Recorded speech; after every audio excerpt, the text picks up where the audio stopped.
हाय। पिछले लेक्चर में class twelfth की रसायन विज्ञान, पिछले लेक्चर में आप लोग विलयन, विलायक और विलेय के बारे में समझे थे और कुछ विलेय के आधार पर मैंने विलयन की कुछ परिभाषा और कुछ प्रकार भी बताया था।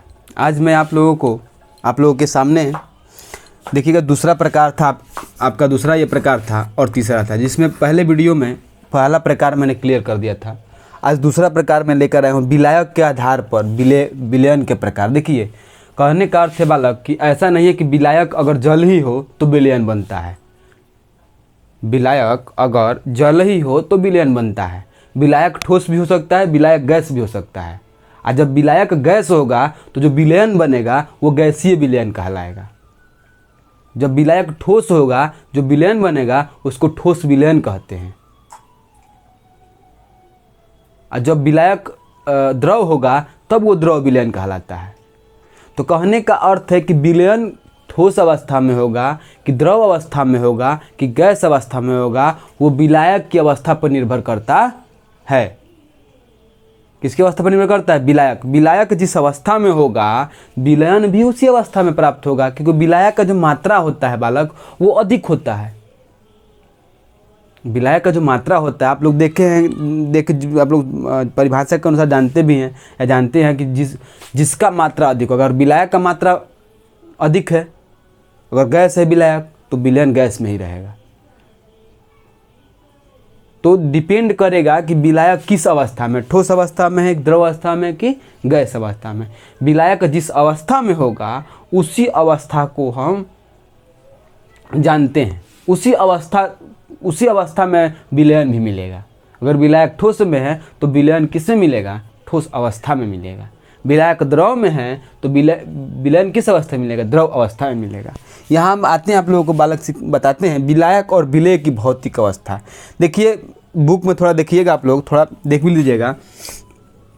मैंने एक विलायक लिया, विलेय लिया, उसका एक उदाहरण लिखा। ऐसे ही नीचे लंबा लाइन मान लीजिए कि लंबा है, ऐसे चलते आ रहा है, फिर नीचे जाएगा, फिर नीचे जाएगा। तो पहला मैंने ये माना है कि 3 बार लिया है, 3 है ना। तो पहला मैं लिया हूँ गैस गैस गैस, किसके रूप में? विलायक के रूप में। गैस गैस और गैस। समझ में आ रहा कि नहीं आ रहा है बताओ? मैंने पहली जो डिवाइड किया है इस बोर्ड को, तो उसमें पहला में विलायक किया है 3 बार, गैस गैस गैस। तो gas plus gas, gas plus द्रव, गैस प्लस ठोस। तो देखिए, गैस प्लस गैस, तो विलयन जो तैयार होगा गैसीय विलयन कहलाएगा। गैस प्लस द्रव, ये भी गैसीय विलयन कहलाएगा। गैस प्लस ठोस, ये भी गैसीय विलयन कहलाएगा। क्योंकि विलायक क्या है यहाँ पर? गैस ही है ना। अगर गैस गैस मिला तो गैसीय विलयन हो गया। गैस विलायक है, द्रव विलेय है, तो भी गैसीय विलयन होगा। और गैस विलायक है, ठोस विलेय है, तो भी क्या होगा? गैसीय विलयन। देखिएगा कैसे बालक, गैस और गैस मिलाएंगे तो जैसे हमारे वातावरण में देखिए ऑक्सीजन में मिक्स है और क्या मिक्स है? नाइट्रोजन में मिक्स है। बताइए, यहाँ पर दोनों तो गैस है, विलायक भी गैस और विलेय भी गैस है, लेकिन मात्रा किसकी अधिक है? N2 की मात्रा अधिक है। नाइट्रोजन की 78% पाया जाता है और 21% पाया जाता है। तो कहने का अर्थ ये है कि जो अधिक होगा उसी का विलयन। तो गैस गैस है तो गैसीय विलयन। गैस द्रव है, गैस और द्रव है, तो ये गैसीय विलयन ये भी होगा। लेकिन यहाँ पे द्रव जो है विलेय का काम कर रहा है और जो विलायक है वो गैस का काम कर। देखिए मैं क्या किया हूँ, कुछ नहीं किया हूँ। इस विलायक में 3 बार गैस गैस ले लिया, इस विलायक में 3 बार द्रव द्रव ले लिया, और इस विलायक में 3 बार ठोस ठोस ले लिया। विलायक के लिए ठोस ठोस ठोस, ठीक। अब बताइए, मैं यहाँ जब गैस लिया हूँ तो बचेगा क्या? तीनों लेंगे, तीनों एक साथ गैस लिख लिया यहाँ पे, तो गैस द्रव ठोस। समझ में आ रहा है? मैंने एक बार गैस ले लिया, तीनों 1 2 3 गैस ले लिया, तो फिर तीनों अवस्था लिखेंगे गैस द्रव ठोस। मैंने एक बार द्रव ले लिया, विलायक को द्रव द्रव द्रव, फिर इसके सामने गैस द्रव ठोस। विलायक अगर ठोस ठोस ठोस हो जाए तो ठोस के साथ गैस मिलेगा तो क्या होगा? ठोस के साथ द्रव मिलेगा तो क्या होगा? ठोस के साथ ठोस मिलेगा तो क्या होगा? बात समझिए। तो मैंने 3 बार गैस विलायक लिया, 3 बार द्रव विलायक लिया और 3 बार ठोस विलायक लिया, और उसके साथ एक एक करके विलेय बना दिया। उसके बाद तुम्हें, क्योंकि देखिए गैस और गैस में जब हम मिक्स करेंगे, विलयन बनाएंगे, तो मिक्स ऑफ N2 और N2 एंड O2 हो गया। वातावरण में देख ही रहे हैं N2 और O2 दिखाई देता है आपको। वातावरण का N2 और O2 देख सकते हैं क्या आप? नहीं देख सकते हैं ना, तो वो क्या बना रहा है, समांगी मिश्रण बना रहा है कि नहीं बना रहा है, बताइए। तो जब समांगी मिश्रण बना रहा है तो उसे विलयन कहेंगे कि नहीं कहेंगे, कहेंगे। क्लियर है, ठीक है। चलिए, गैस द्रव, तो गैस विलायक है और द्रव क्या है, विलेय है। तो गैस जो हमारे हवा हो गई, गैस है, और द्रव क्या है, वाटर वेपर, जलवाष्प।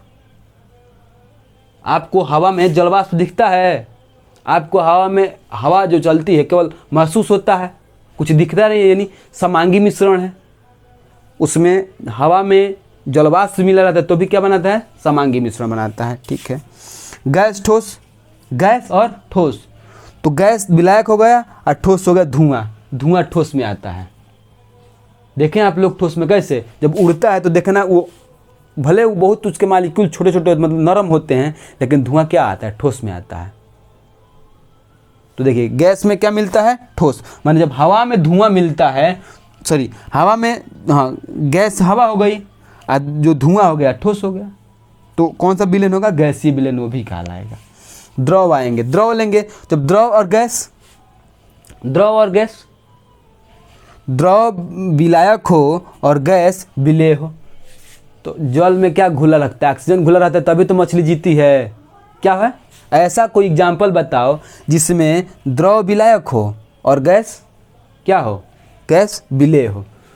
तो कौन सा होगा, द्रव विलायक माने जल, और O2 घुला रहता है, CO2 घुला रहता है, तभी तो मछली जिंदा रहती है, क्योंकि ऑक्सीजन लेती है वो। हर एक लिविंग ऑर्गेनिज्म ऑक्सीजन लेता है, ध्यान रखिएगा। अगला आते हैं हम, द्रव, द्रव बताइए। आप देखे होंगे शराब में पानी डाला जाता है, शराब में पानी डाला जाता है, तो जब शराब में पानी डाला जाता है तो उसमें क्या है कि मिल जाता है, तो दोनों द्रव द्रव होता है, दोनों क्या होता है, द्रव द्रव होता है।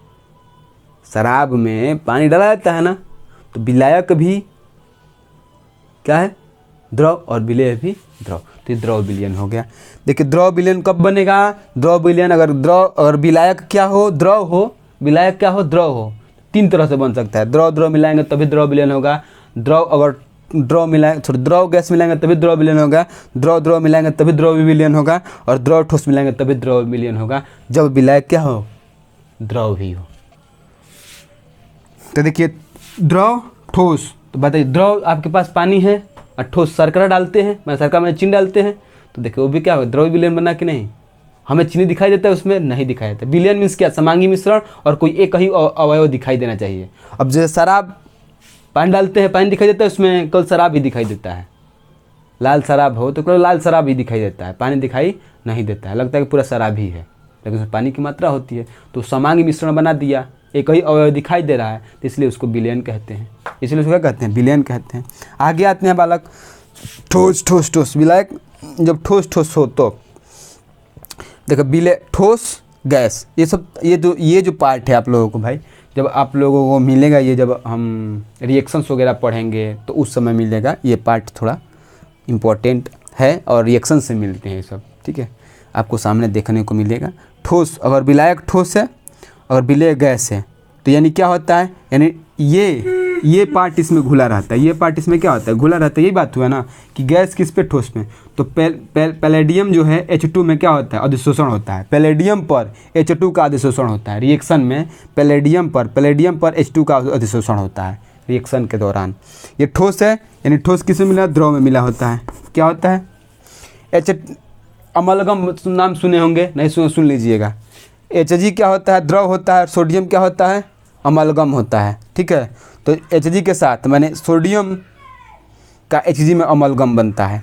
ठोस ठोस ठोस ठोस, तांबे और सोने का मिश्रण को हम बोलते हैं, तांबे और सोने का मिश्रण को हम क्या बोलते हैं, ठोस ठोस विलयन। ध्यान दीजिएगा, आगे हम पढ़ाने वाले हैं उसमें क्या आएगा।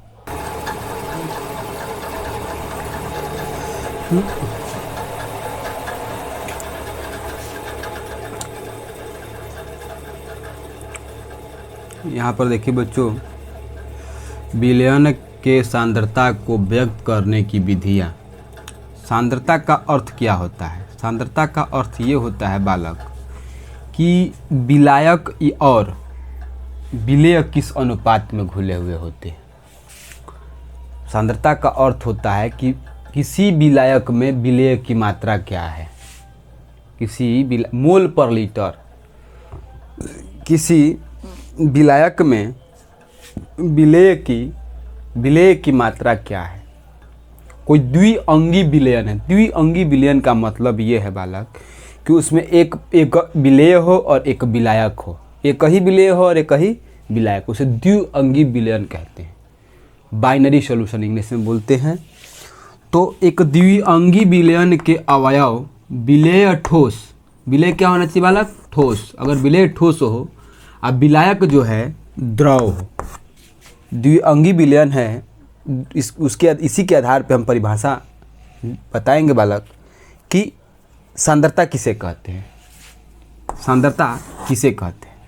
एक द्विअंगी विलयन के अवयव विलेय ठोस तथा विलायक द्रव होते हैं। ठीक है, एक द्विअंगी विलयन है जनरली, तो उसके विलेय जो होते हैं ठोस होते हैं और विलायक द्रव होते हैं। ठीक है, विलयन की संगठन को सांद्रता में व्यक्त किया जाता है। विलयन का संगठन क्या है, मतलब विलेय और विलायक के आपस में मिलने का जो अनुपात है क्या है, वही चीज़ हम लोग पढ़ेंगे। देखिए परिभाषा क्या है सांद्रता। किसी विलयन की सांद्रता, क्या बोला, ये ध्यान दीजिएगा, सांद्रता के हम बारे में पढ़ रहे हैं। किसी विलयन की सांद्रता का अर्थ क्या है, तो किसी विलयन की सांद्रता का अर्थ ध्यान दीजिएगा, विलेय की उस मात्रा से है। किसकी मात्रा से बालक, विलेय की। विलेय ही व्यक्त करता है सांद्रता को। सर जनरली अगर हम कह सकते हैं विलेय ही सांद्रता के बारे में कुछ ना कुछ बताता है कि सांद्रता उसकी क्या है, कितना मोल पर लीटर है, 1 लीटर में कितना मात्रा में कितना ग्राम घुला हुआ है विलेय, 1 लीटर विलयन में कितना ग्राम विलेय घुला हुआ है, यह सांद्रता बताता है, यह सांद्रता ही बताता है, कॉन्सनट्रेशन जिसको इंग्लिश में बोलते हैं। तो किसी विलयन की सांद्रता का अर्थ विलेय की उस मात्रा से है जो विलयन या विलायक का निश्चित मात्रा या निश्चित आयतन में घुली होती है। हम कह रहे हैं बालक कि विलेय की उस मात्रा से होता है। सांद्रता अगर अधिक होती है मतलब विलेय अधिक होगा, बात समझिए, किसी विलयन में विलेय की मात्रा अधिक होगी, तो जनरली ध्यान सुनिएगा जो मैं बात बोल रहा हूँ एकदम सटीक बात है। यदि किसी विलयन में विलेय की मात्रा अधिक होगी तो सांद्रता भी अधिक होगा, उस विलयन की सांद्रता भी अधिक होगा। ठीक है, अगर किसी विलयन में विलेय की मात्रा कम होगी तो उस विलयन की सांद्रता भी कम होगा। मैं एक जनरल लिख दे रहा हूँ, ये आप लोग लिख लीजिएगा, मैं लिख दे रहा हूँ, पास करके लिख लीजिएगा। ठीक है, इसमें मैं एक समझा दे रहा हूँ ताकि आप लोग को ईजिली समझ में आ जाए।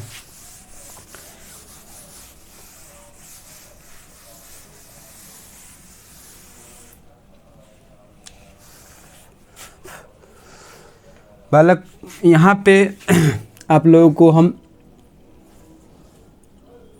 विलेय की सांद्रता, जैसे मान लीजिए अगर विलयन में और कोई विलयन में विलेय की मात्रा इंक्रीज कर दिया, विलेय की मात्रा बढ़ा दिया, ये ऊपर तीर मैंने बढ़ा देना, ये विलयन है, इसमें विलेय की मात्रा क्या कर दिया, बढ़ा दिया, तो इसकी सांद्रता भी क्या हो जाएगी बालक, ऐसे बना लीजिएगा, एक अच्छा लॉजिक है, सांद्रता भी बढ़ जाएगी उस विलयन, किसकी, इस विलयन की सांद्रता बढ़ जाएगी। अगर क्या कर रहा हूँ, इस विलयन में विलेय की मात्रा को बढ़ा दिया। अगर मान लीजिए कोई विलयन है, चाहे विलायक के मान लीजिए, विलायक भी लिख सकते हैं, तो विलयन है, मान लीजिए पहले से घुला हुआ है चीनी, ऊपर से और चीनी डालते गए, तो विलेय की मात्रा बढ़ा ही रहे ना।